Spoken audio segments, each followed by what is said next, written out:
It's Warner Brothers, and it's Smoke, and I got to get him. Clint Eastwood is a name that has come to mean toughness and resolve. He has been a legendary figure in Hollywood for more than 50 years, known for his unforgettable parts in from his well-known work as an award-winning director on pasta westerns.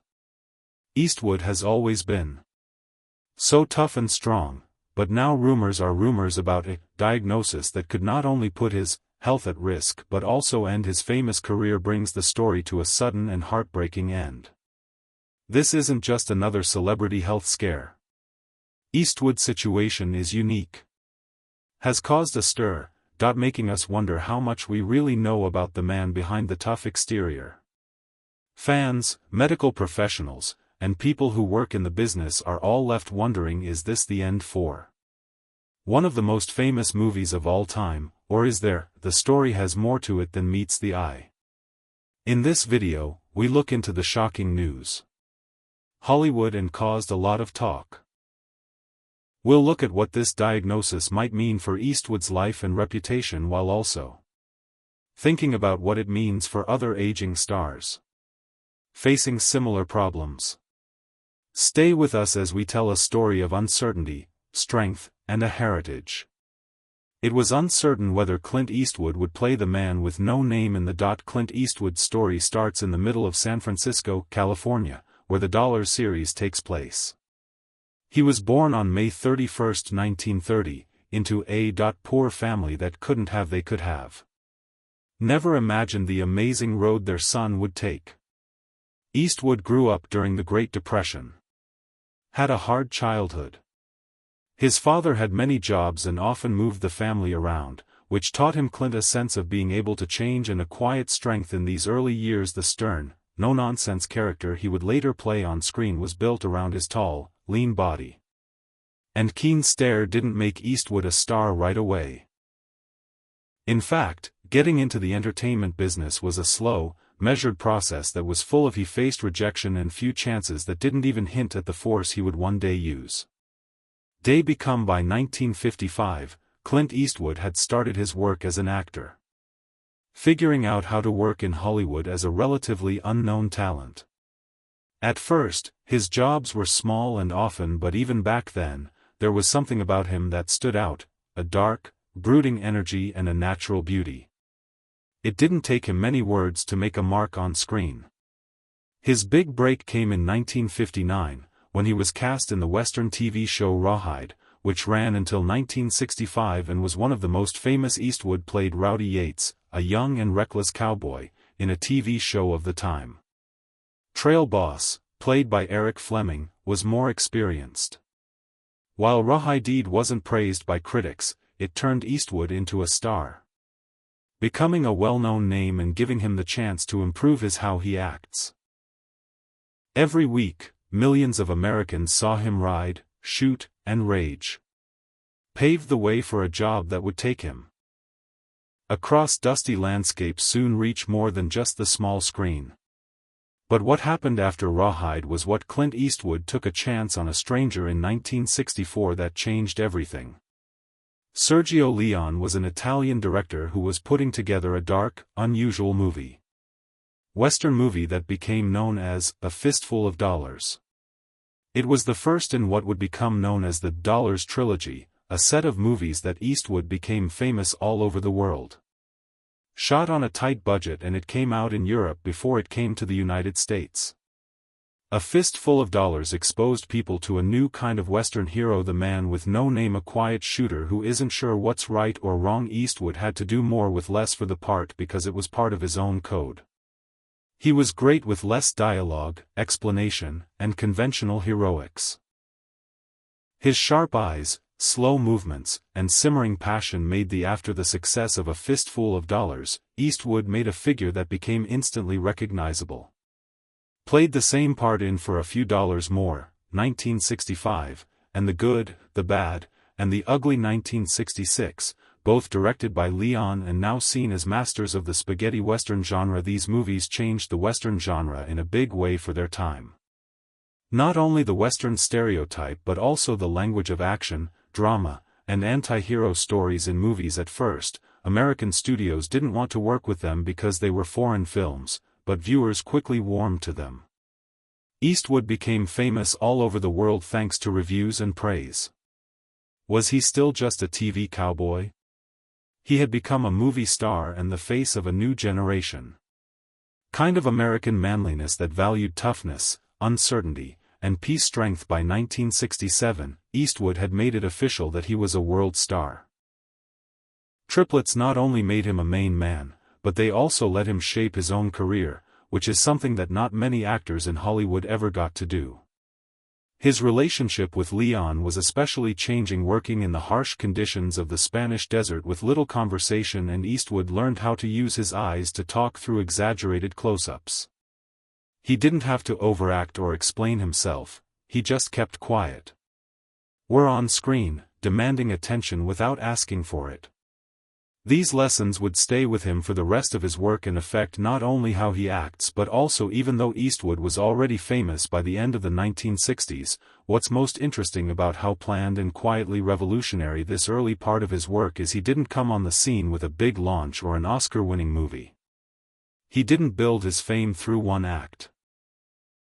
Instead, he did it through a mix of determination and a strong belief in who he was, or at least who he was ready to be in movies. By the time Hollywood knew how powerful Clint Eastwood had already changed the idea of what a leading guy should be like. Characters were not smooth or perfect, they were rough, quiet, and often morally they were real. In many ways, they showed how the face of American movies have moved away from the shiny, perfect heroes of the past. Clint Eastwood's controversial movie, The Dark Knight, feels more grounded, human, and flawed. Conservatism and the movies that split Hollywood. Clint Eastwood's change from a TV cowboy to a world movie star, it wasn't just the roles he played or the scripts he read. He was also picked because of the values he seemed to show on and off screen. When Eastwood had clearly established himself in the upper echelons of film, his figure had gone beyond fiction. He wasn't just the man with no name or hairy and dirty. Clint Eastwood was a cultural icon, a voice, and ultimately a political figure. The first few decades of his work were marked by artistic growth and praise. There were public scandals and deep ideological differences during these times. His personal beliefs and political people started to pay more attention to affiliations and movie decisions in a different way. Not just for their artistic value, but also for what they seemed to stand for in the American conversation as a whole. Eastwood continued to act, direct, and say what he thought. He was seen more and more as but also as a controversial figure, a guy whose beliefs caused there is praise and criticism, and this is probably the most. Eastwood's political conservatism is a controversial and well-known part of his image. Eastwood has always backed Republican candidates and issues, unlike many of his Hollywood peers. Taking a unique and often lonely place in a field that is known for its liberal views, he has publicly backed decisions made by people like George W. Bush and later Donald Trump that caused waves in the news and in his business circle when he showed up at the Republican National Convention in 2012, where he gave an impromptu and controversial speech to an empty chair that was supposed to be President Barack Obama's election, is still one of the most famous and controversial events in modern politics. Some saw it as a brave act of free speech, while others saw it as poor stagecraft. It was a weird and embarrassing moment that showed how out of touch Eastwood had become with culture mainstream. No matter your point of view, the event cemented his position as one of Hollywood's most political stars and a rare right voice in a town where most people are liberal, that made him the only Republican. Eastwood's image as a strong voice in a sea of progressive voices, a controversial figure in the entertainment business. Some people praised his refusal, to others found his ideas to be too different from what Hollywood wanted. His political stance became a part of his professional personality, which made people dislike him more and more. How people see his work and starting arguments about how politics should play a part in art. This may be the place where personal beliefs and artistic work meet. That's why Eastwood's legacy is complicated. 4. Some, he is still a symbol of traditional American ideals. Independence, toughness, and honesty. To some, he reflects an old, rigid way of looking at the world.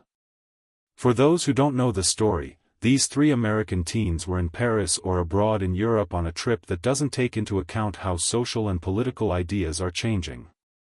This split hasn't necessarily made him less important, but it has made sure that his needs are always met.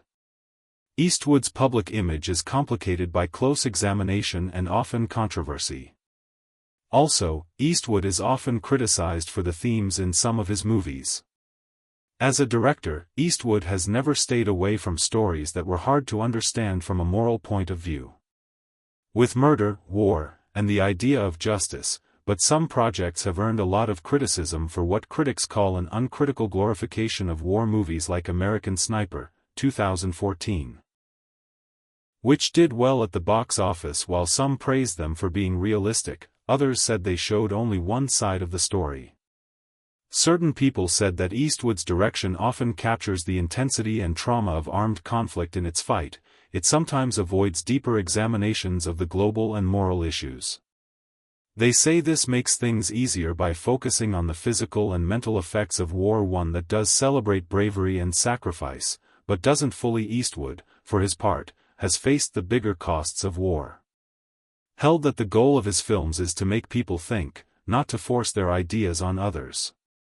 People are still saying that some of his work is too focused on patriotism without question, especially among people who want to hear more nuanced opinions on modern fighting. Another, Eastwood's relationship with the public is already complicated by the words he uses in some of his movies, which has caused anger and criticism throughout his career. Eastwood is known for playing rough, unfiltered figures who talk in raw and often controversial words, but in recent years, conversations that use race slurs and rude words, especially in movies like Gran Torino, 2008, have been harshly criticized. While supporters say that this kind of talk is used to show how flawed some people are or to show how society really is, critics say it's not accurate.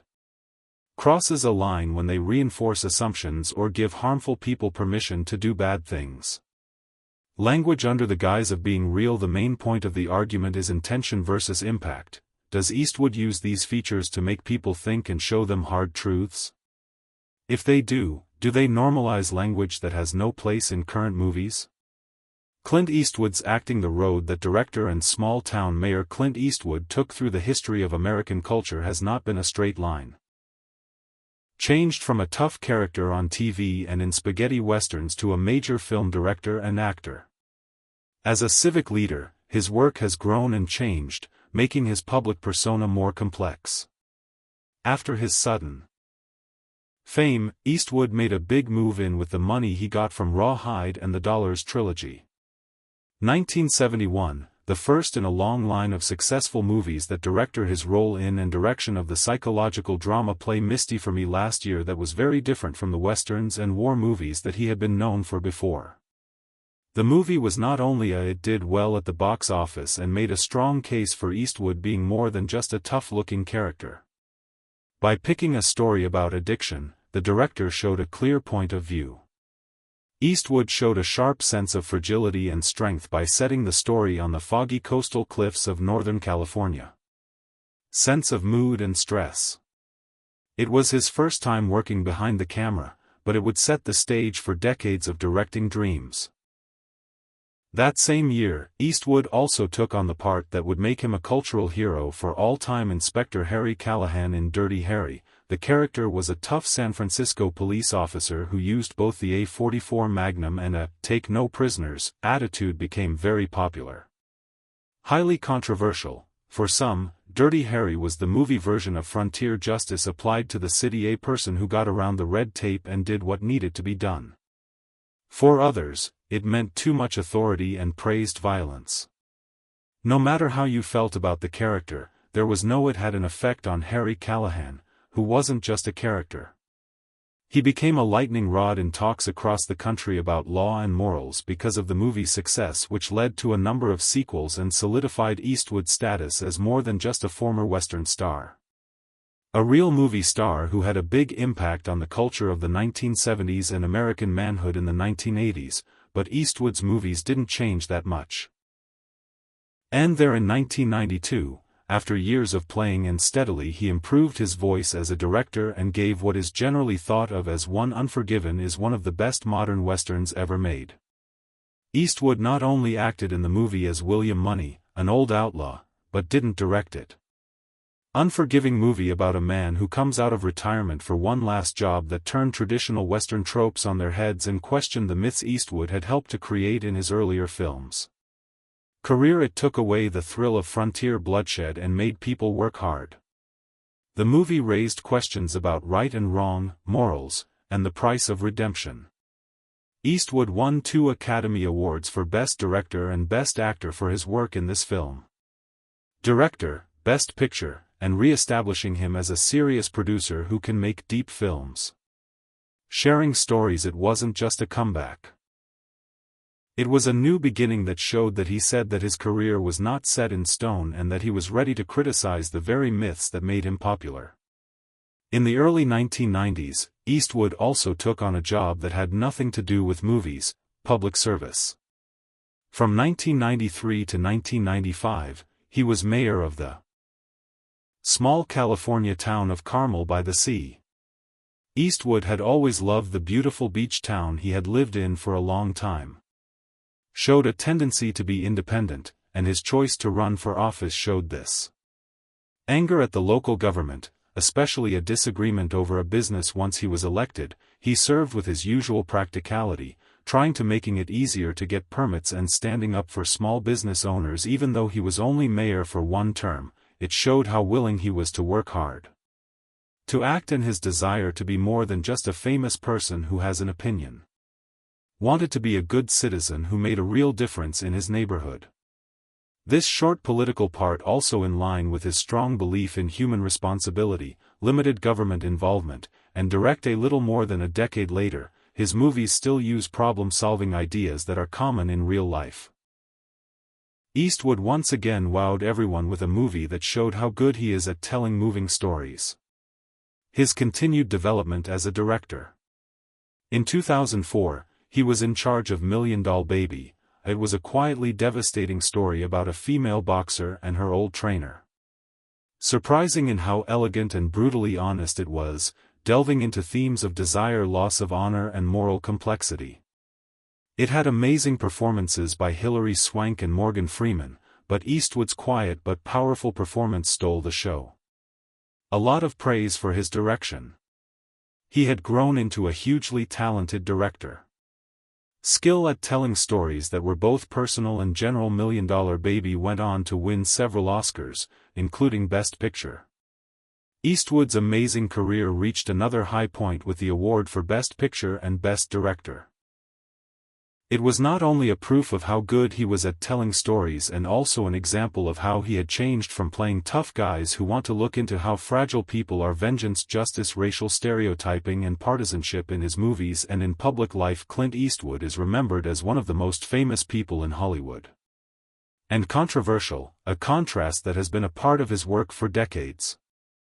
Is well known and admired for his work as an actor, director, and cultural icon. Eastwood's work in public. A lot of people have strong opinions about him, especially about the themes and messages in his movies and his strong political views. Eastwood's was a major cause of debate. His big break as Dirty Harry in the 1971 movie Dirty Harry and its sequels. These movies made Eastwood a star and helped define the stereotype of the tough, no-nonsense cop, but they also caused a lot of criticism. Because they were seen as supporting police violence and vigilante justice. Harry Callahan is a police officer who normally follows the rules but sometimes breaks them by using too much force and breaking the rules to get things done. For many, this praise of violence outside of court struck a dangerous chord in